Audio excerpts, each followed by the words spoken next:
Good evening, and thank you for staying the whole 4 hours. What's this been?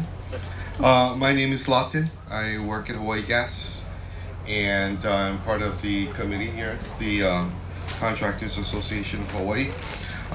Kauai, excuse me. For our last workshop, we have bring back Mark Abril and Jen Ekleberry of HBM Building Supply.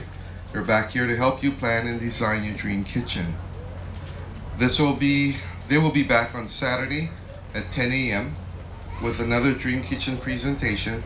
Jan and Mark, thank you for sharing your skill and your time. Thank you. You're welcome. Welcome, everyone. My name's Jan, and I work for HPM, and this is Mark Abril.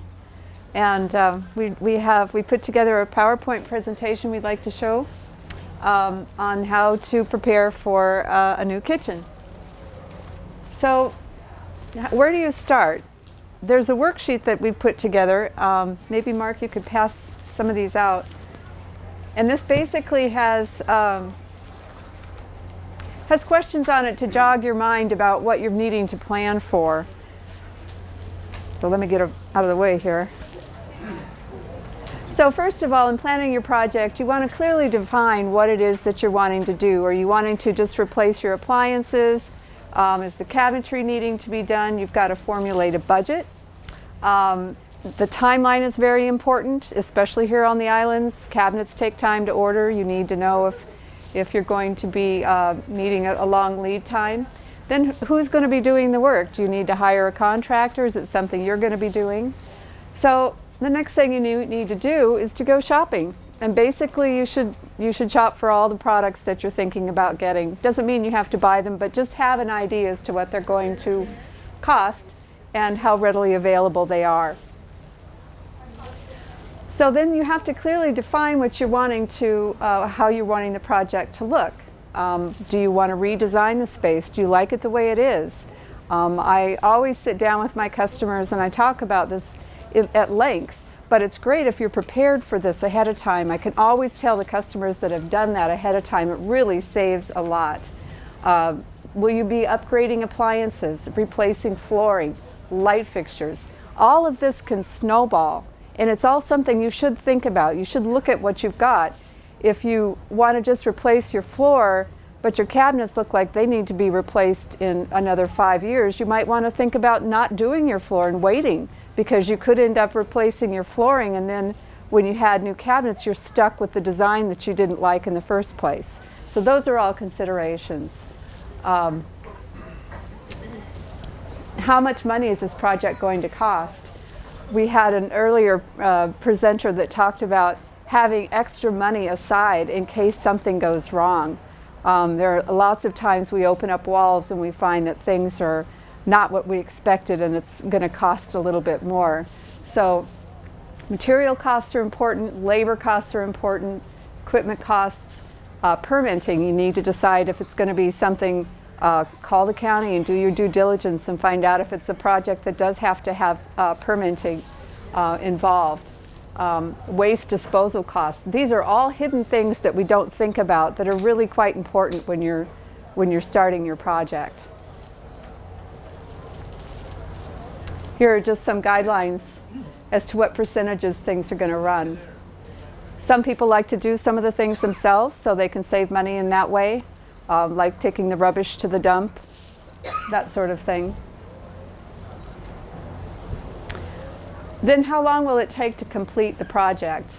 Boy, I'm the one that gets the brunt of this most of the time, because I get people coming in and they'll, in their mind, they're saying, oh, 4 weeks for cabinets, blah, blah. Well, guess what? Right now it's busy.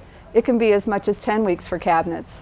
So those kinds of considerations all have to be taken into consideration when you are putting a project together. The one thing that's probably the most important thing is pre-construction meetings, guidelines, and clear responsibilities. As Mark said earlier, you don't want this going on in your project. I thought you were going to do this, I thought you were going to do that.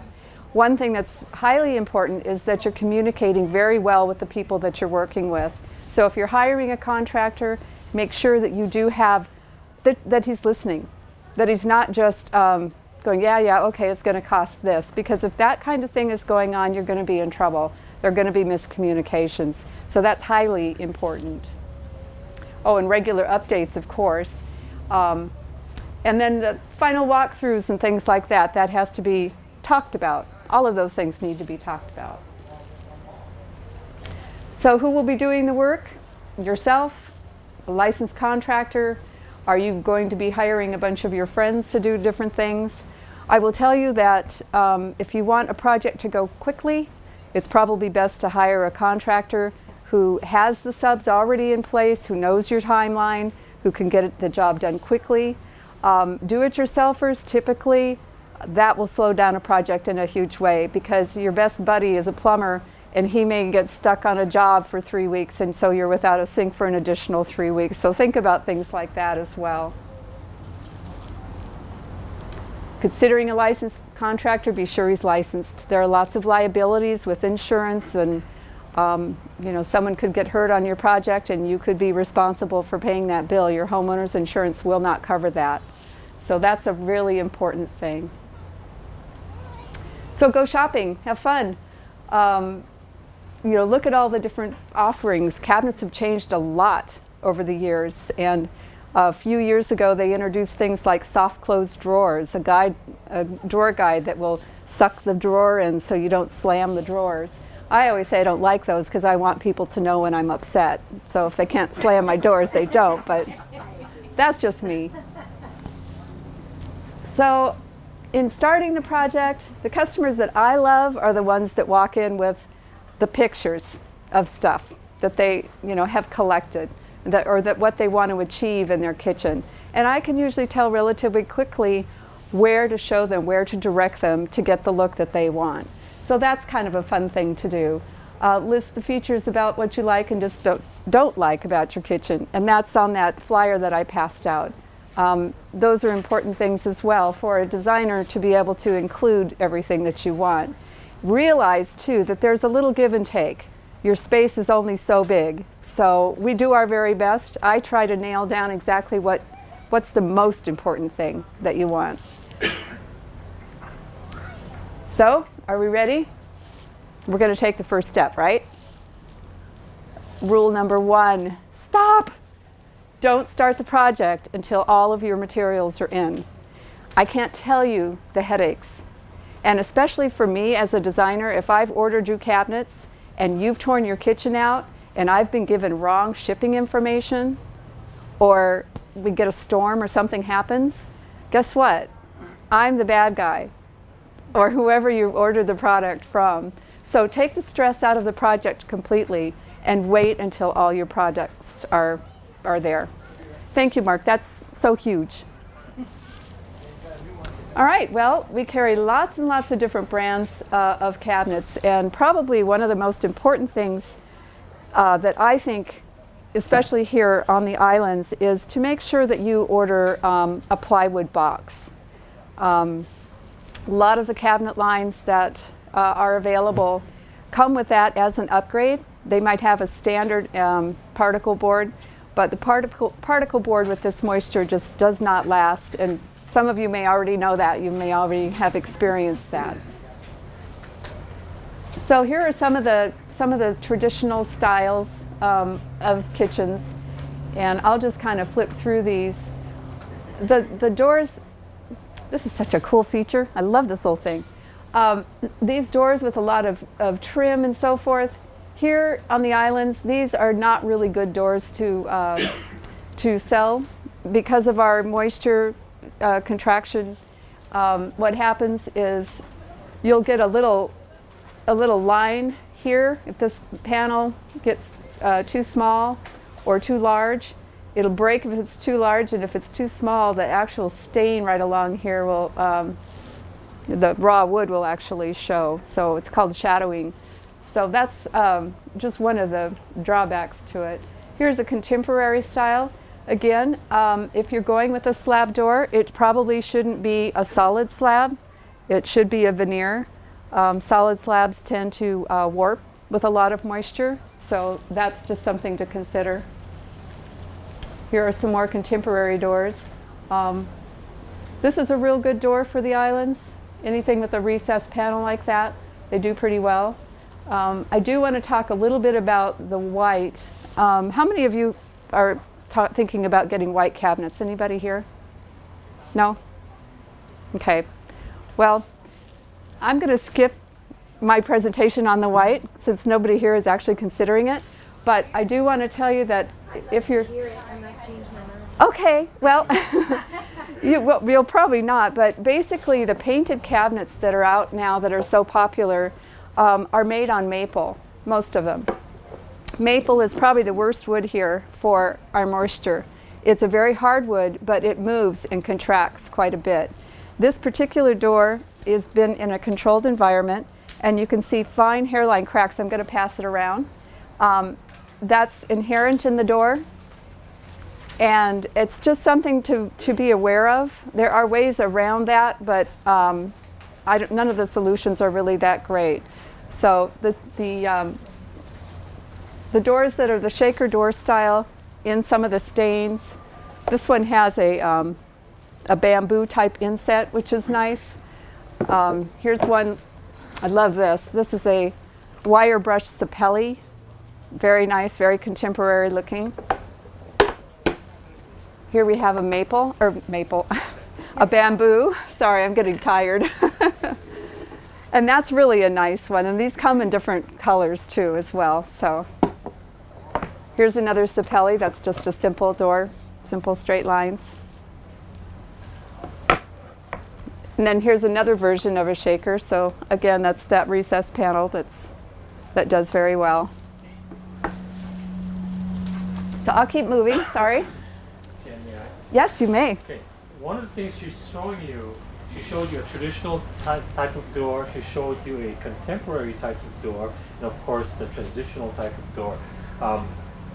By choosing one of these styles, actually it's a real personal choice. What it is, what is it that you want your kitchen to look like at the end? You know, do you want a traditional type kitchen, kitchen that's been around for years and years? Or you want an ultra-modern kitchen?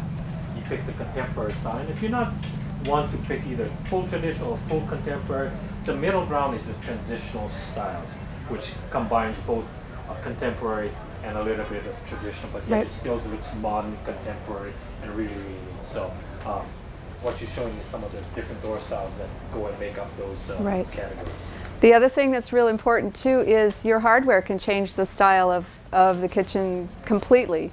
I've seen shaker door styles where they've put very contemporary knobs on them and they've looked very contemporary, and I've seen them where they've put old-fashioned knobs on them and they look very plantation-like.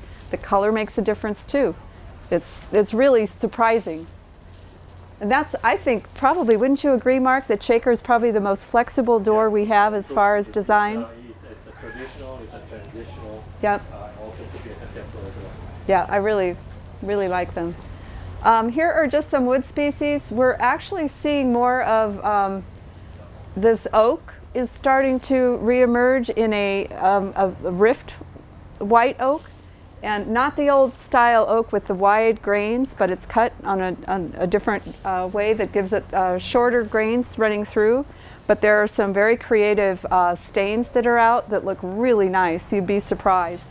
And most people are remodeling their oak kitchens, and I think they need it.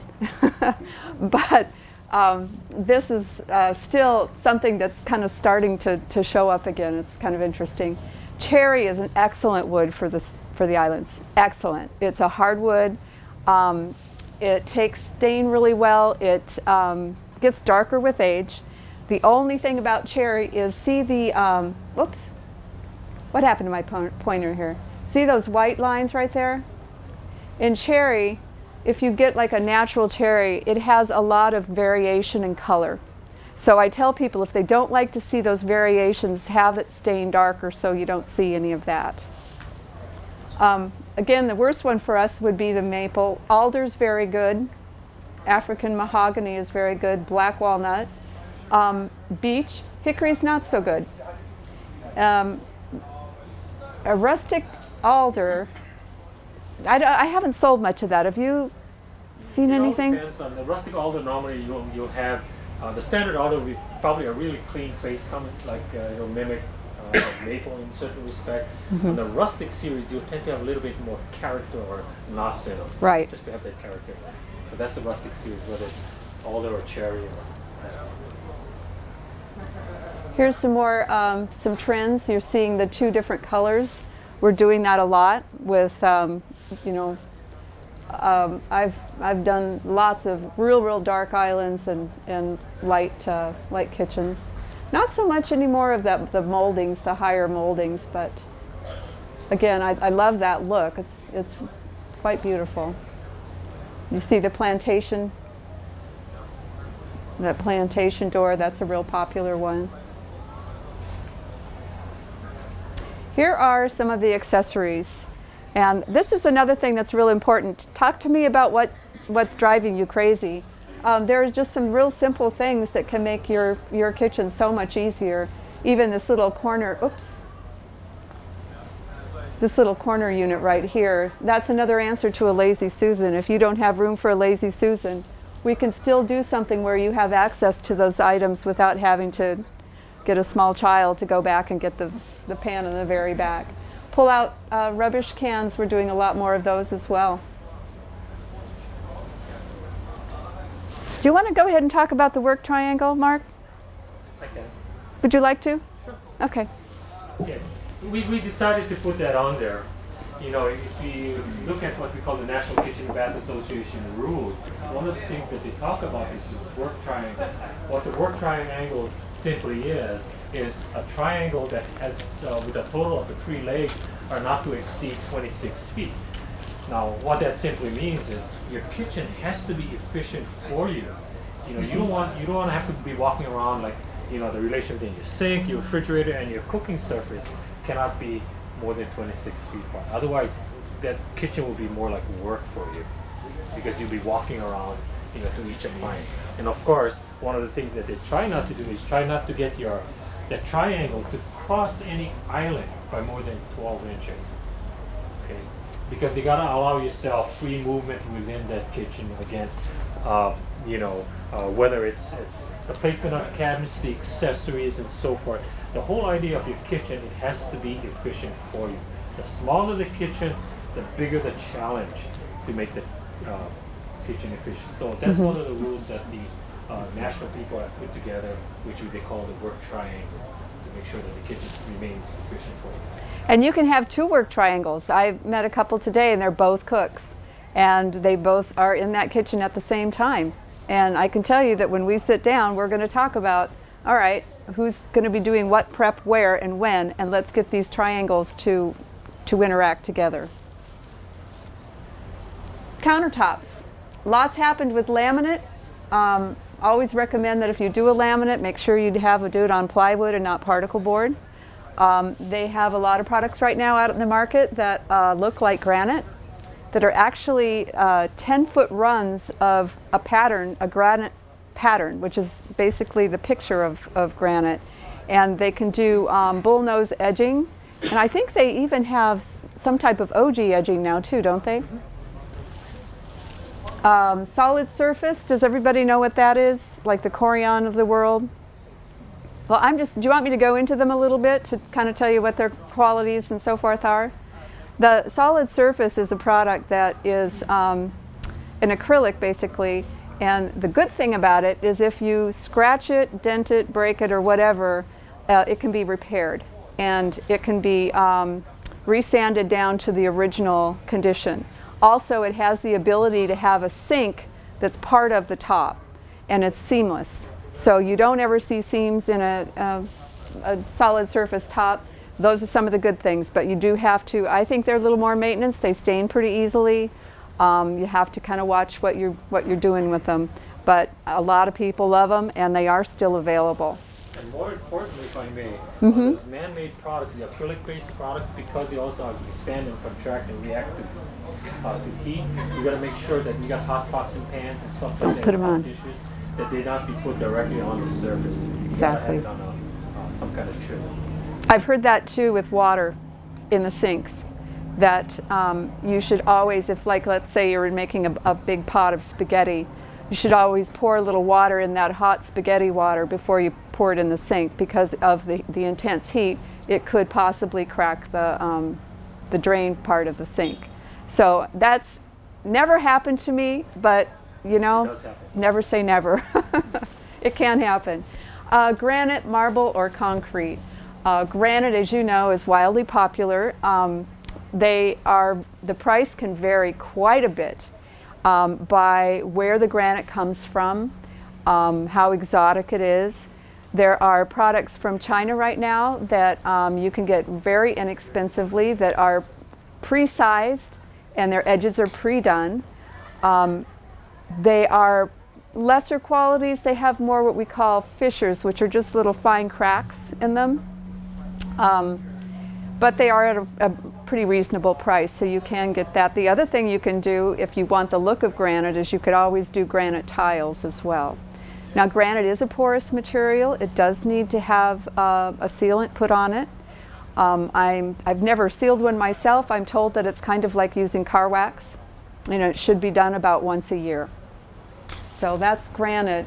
Marble, I don't recommend marble for kitchens. It's a much softer product. It has more ability to crack, so you have, you know, some problems with that. It's fine in a bathroom, but again, it needs to be sealed. So, and concrete. I don't have too much experience with concrete. Yeah, it's something very new on the market. It's probably a pour-in-place product. And from what I understand, it's probably going to exhibit the same characteristics as granite. It still needs to have some sealing done to it. But again, the difference is, you know, you can stain concrete, makes an excellent countertop. But again, it's still new for us, but those are one of the choices that we can do. Can you talk about that seal stone thing? What was that? Oh, silestone. Silestone or whatever? Did I miss that? The middle one, the picture? Yeah, silestone. Oh, silestone at the bottom. Okay, I was looking at the words. Yeah, silestone is awesome. What it is it's ground up quartz in a resin. Okay, quartz is granite, basically it's stone. So it's put in a resin, and every manufacturer does it a little differently. Cambria actually makes a product that looks a little bit more like granite. The chunks are you can kind of you can see through them. The one thing that's really nice about that type of product, it's fabricated exactly like granite. You still can do the undermount sinks. It's still very, very heavy, but it is scratch resistant and stain resistant. Now I'm going to step back and say that there are exceptions, and there are exceptions to every rule. Some of the colors in that product can stain. So, and there's a, Mark, you can jump in any time. There's a hone process on one of them that's kind of looks like sand. And when it's been honed, and what honing means is when they've taken the shine off of the surface, then it becomes more vulnerable to staining. But it is bulletproof. I raised a teenage son with a silestone countertop, and it was bulletproof. So temperature and stuff? Temperature, you know, I counsel people this way. If you don't put hot pans on a countertop now, why start? You know, so yeah, no, it's not going to burn or anything like that, but why even take the chance of it discoloring or of cracking? Again, it's cold, a cold surface, so if you're putting a very hot something on a cold surface, you may have a problem. So I usually tell people, just do what you normally do. You know, you normally wouldn't put your hot pan down on something like that. Did I answer enough of that? Yeah. Okay. Good question. So cost-wise, obviously,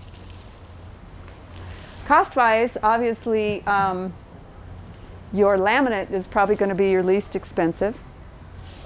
Granite is interesting. If you can get granite in a certain, you know, like I was saying, those prefab granite slabs, they can actually be less than the solid surface tops. Quartz right now is probably the most expensive top, but it's also, again, the least amount of maintenance. Mark, do you have anything to interject about that? No, I agree with that. Okay. And that's the silestone. Silestone is actually a brand. There are several out there in the market.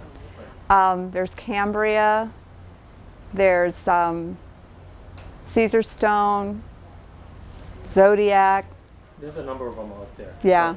But, you know, it's just like, you know, you keep mentioning silestone. It's just like we called it laminate top formica, because that was the thing that we've always used and associated with this laminate that goes on, because Wilsonite also makes a laminate top, but we call it formica.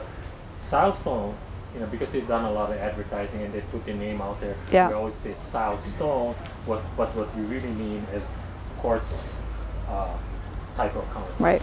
Okay. Good question.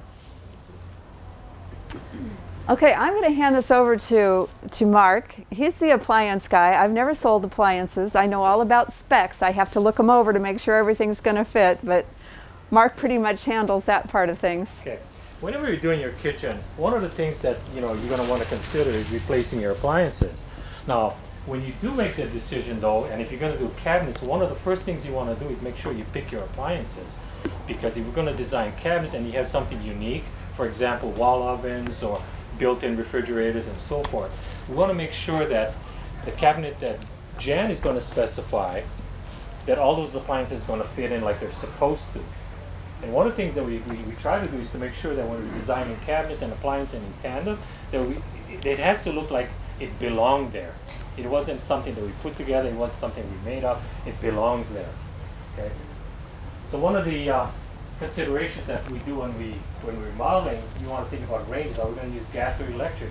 Again, it has to do with, you know, whether we're going to hook up for a new electric hookup or we're going to have gas coming in. The other thing is that, you know, some of us may want restaurant style ranges. I mean, for those of you that really want to make believe that we're good cooks and eventually become good cooks, because I've seen that happen, you know, when they got good appliances, they feel really good about cooking. And so they get restaurant style ranges like the Vikings and the Wolves and so on and so forth.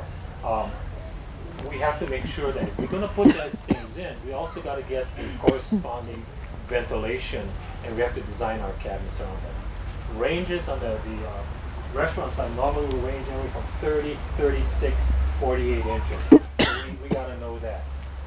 Or are we going to have a separate oven for the baker in the family? Sometimes you'll have it cooked up and you'll have an oven on the side. Because it's going to be housed in a cabinet, we also need to know, you know, what kind of oven you're going to get.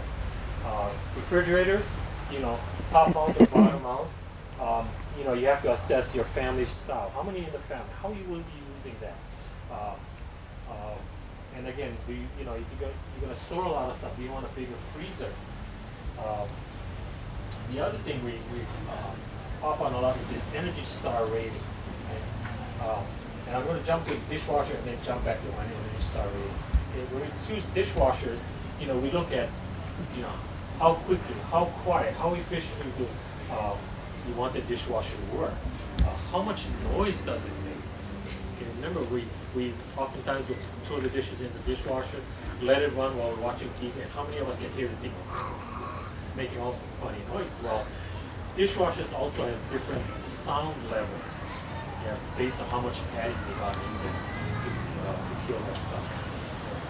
Now, Energy Star rating. Okay, in fact, I'm jumping the gun a little bit. Well, let me jump the gun and let me come back to Energy Star rating. Okay, so ranges will come. You'll have the electric with a flat top. You'll have you know, stainless steel type. Again, you'll have the gas restaurant style gas ranges in the standard household type. Refrigerators, you have your bottom mounts, your top mounts, your side by sides, and your French doors or counter depth. Counter depth simply means that your refrigerators normally stick out like 31 inches. Your cabinets are like 24 inches. So you can have a 7-inch projection of in front of the cabinet. By having a counter depth one, that refrigerator is going to be 24 inches deep. It's going to line up straight with your cabinet fronts. Okay, and some guys like that long and straight look that you don't have the refrigerator projecting. Okay. Of course, it's also going to be very shallow.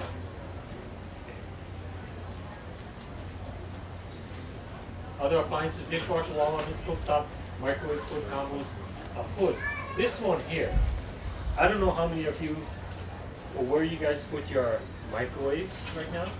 And if you tell me on the counter, it does take up a lot of space, right?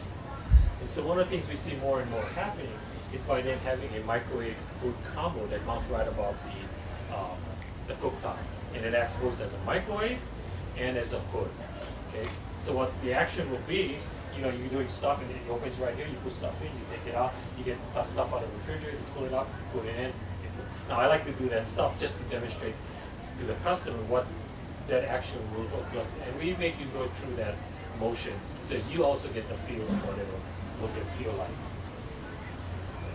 Here's where we're going back to Energy Star Rating. Now I don't know that, you know, if some of you had the opportunity to look at appliances, whether you went to you know, Home Depot or Best Buy or some of the different appliances places in town, and you see sometimes a washing machine, for example, that's $399, and you have an energy efficient one with this label on it, that's for $599. Well, it's $200 more. Well, the way we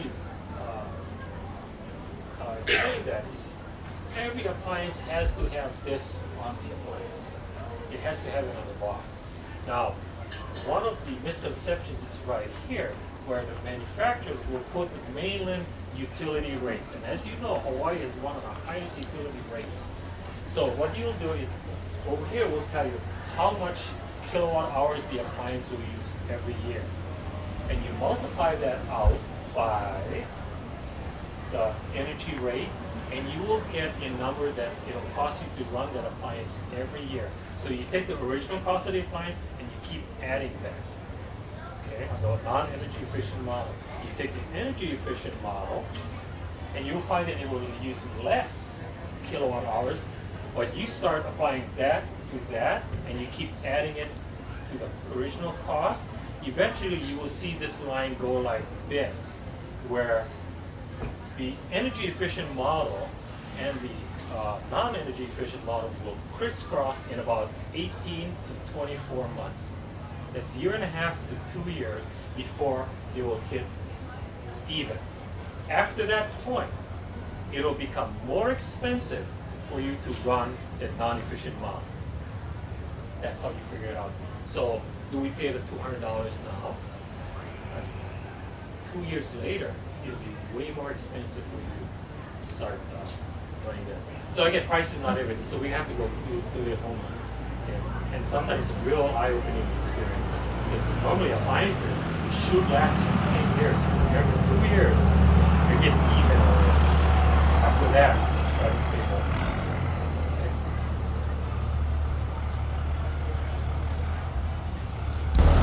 Okay, there are some sink types here shown. There's the top mount, which a lot of us have now, and the drawback to that is getting whatever's on that countertop up and over that lip and into the sink. So we're seeing a lot of the undermount sinks sold, and that's really very convenient to use. Below here is the composite sink, and I actually, again, I owned a composite sink, so I can talk firsthand about it. It is a quartz product. It's made like the quartz surface, and it is scratch resistant and stain resistant. I really enjoyed mine. It was pretty much bulletproof, and I had a teenage son that was kind of a car wreck, and he could not hurt that sink, which was great.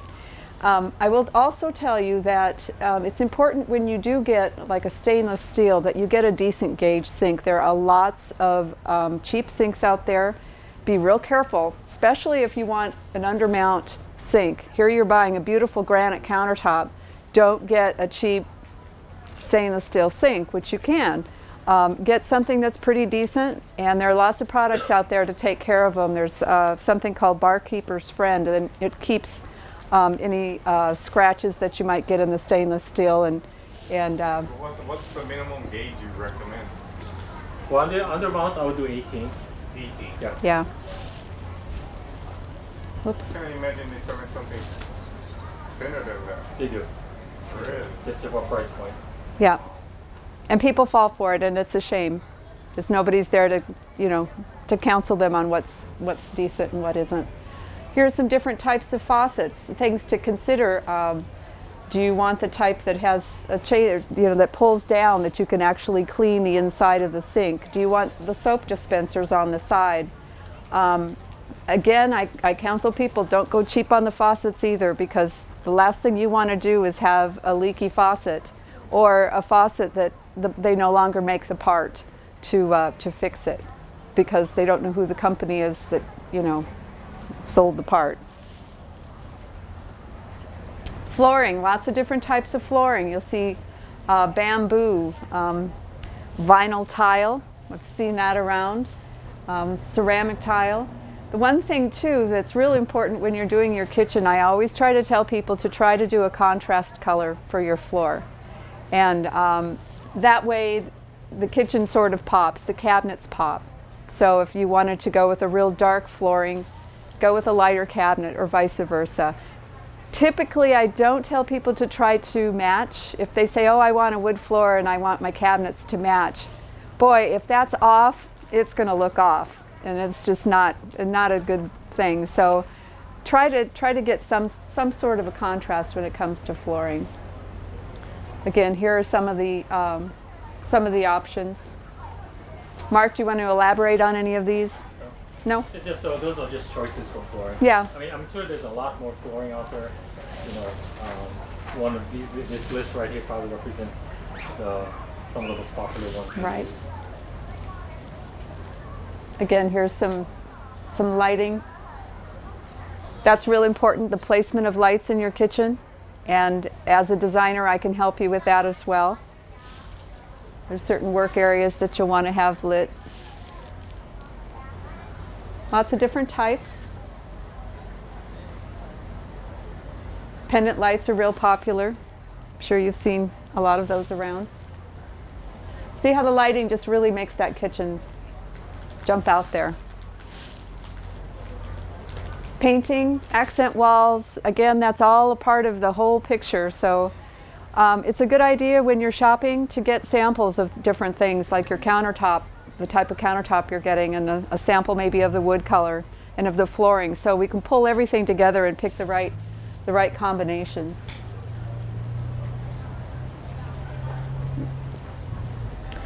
The jewelry for the kitchen.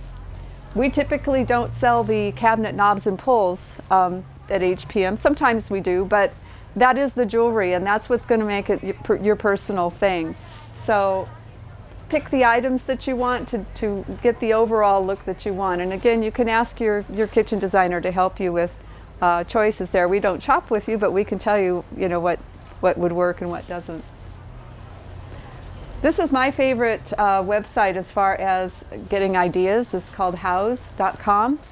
You might want to write that down. It has a great search engine. You can put in that you want to look at the kitchens in a contemporary style, and it will bring up 100 kitchens in contemporary styles. And you can email those pictures to your designer or to your family or whatever, and it's a great resource. And HGTV, of course, everybody knows about that. And then this Kitchen and Bath Design News. Those are all really good resources.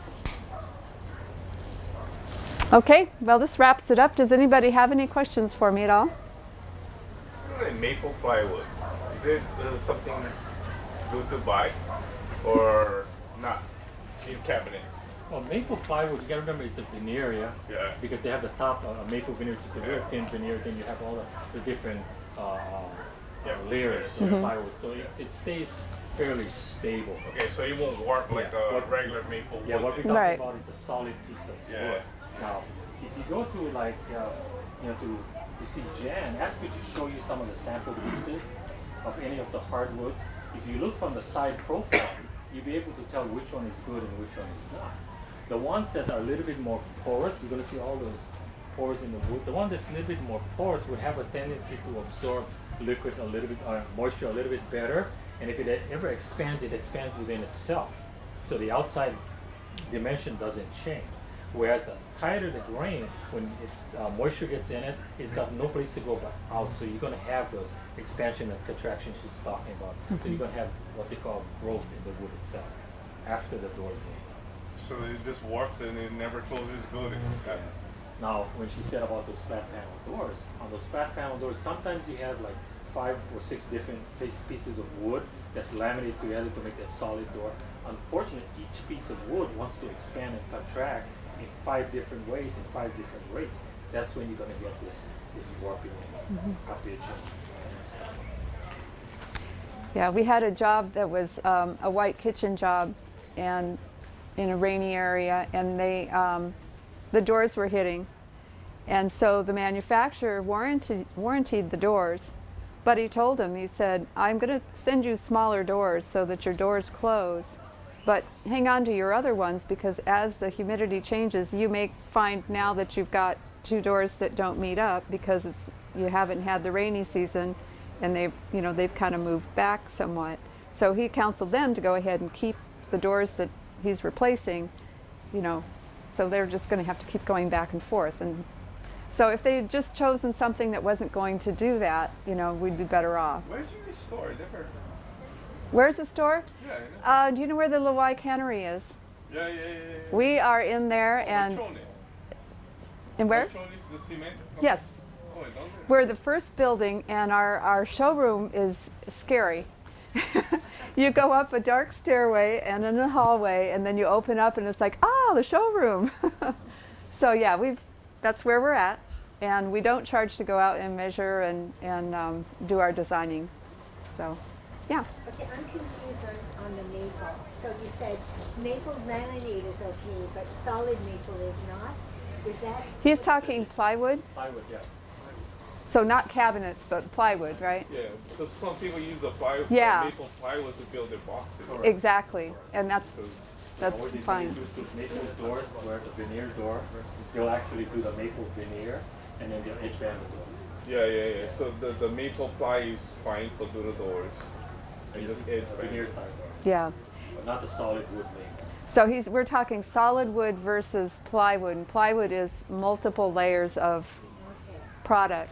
so maple solid, not good. Yeah. What about oak?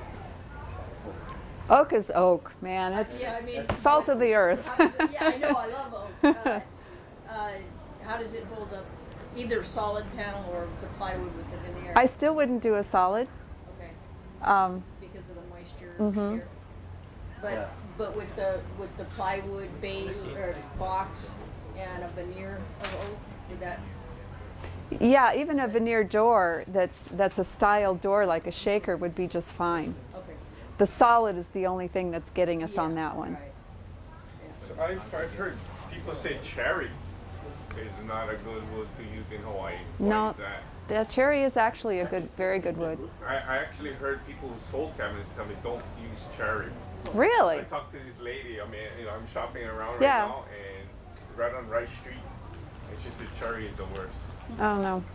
I've never had, have you, Mark? Very good for us. Yeah. This is solid cherry wood. Yeah. But if you're talking about a solid flat panel door, I'll tell you no. Well, Right. yeah, and I saw in Waipoli, Mhm. what is that the one right near Kintaro's? They have cherry cabinets. I saw Uh-huh. a door warped in there, and that's cherry cabinet. Was it solid? Yeah, solid cherry wood. Solid door. Shaker style. Oh, shaker style. Shaker That's style. unusual. We have Yeah. And you look on the side, the top of the door was leaning outwards. Well, I would say that's a defective door. Is Because that yeah, actually? I would say that I would be Really? getting so many phone calls if that was not true. And Really? I sell on mostly south side, so it's pretty rainy area. So I would, that would be questionable. The Waipoli, you know, right next to Kintaro's, at Waipoli, Yeah. what is it? I don't know, but you know they call that condo. Yeah, I do. I know exactly where that is. Well, Can I just ask how long you've been on Hawaii? me personally, Well, HPM, 92 years is it? Well, 92 years? HPM, they used to be Kauai lumber. We look good for our Oh, age. you guys Kauai lumber? So, Oh, okay. HPM, Oh, yeah, I bought was out saying HPM. HPM, yeah. Kauai lumber. Yeah, I yeah, know yeah. Kauai lumber. Yeah. HPM is a company, we've been in business for 92 years. Oh, okay. Oh, Not okay. that So old, you, but you guys still yes, like Kauai lumber was on. actually this year's 93. 90, oh, I stand corrected. Anything else? No? thought you guys was like a new company on this time. No. No. Been around a long time. All right. Well, I have business cards up here if you're interested. And everybody got a worksheet, right? Thank you. Here.